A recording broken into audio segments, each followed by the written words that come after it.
the opportunity to make a difference in the world, the opportunity to preclude events such as Katrina, disasters such as earthquakes, hazards in Haiti, disasters that are on the scale of tsunamis, like over in Fukushima. Those level of disasters, we could mitigate the loss of life by very quickly reestablishing communication so that the services get to the right people at the right time when they need it and provide that care that these people need so desperately. We have a robotic climber that you set at the base of any vertical structure. Ideally, it's going to be a utility pole, a flag pole, it could be a light pole, it could be a palm tree. It doesn't really matter what the surface is.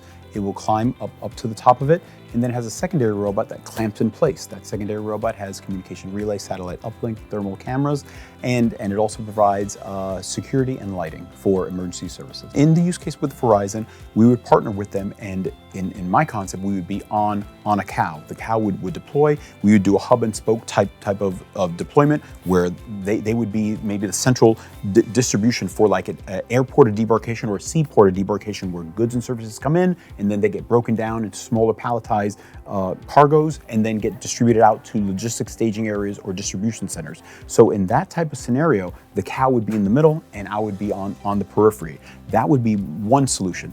But the other use case is, and my capability is in a city where Verizon is not.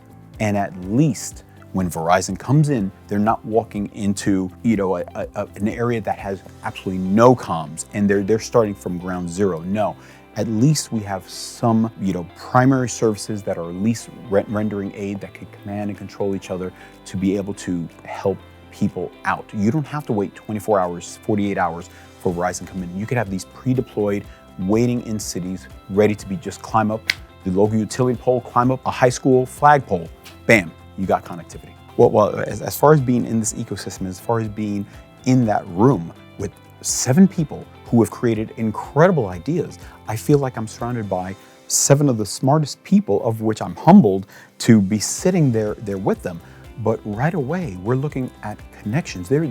Why would we compete? There's no reason to compete. How can I use your system and how can you use my system? And how can we go in place and work together and make this better? So right off the bat, it's the networking, it's those opportunities that I think is of utmost value. And yes, the classes are fantastic. The lessons learned, the experiential knowledge that's being shared with us is equally fantastic, but the networking is paramount. That ability to build that camaraderie and build that cohesive bond between like-minded individuals. I just can't think of another way to do it other than coming here in person in a room with people of this caliber.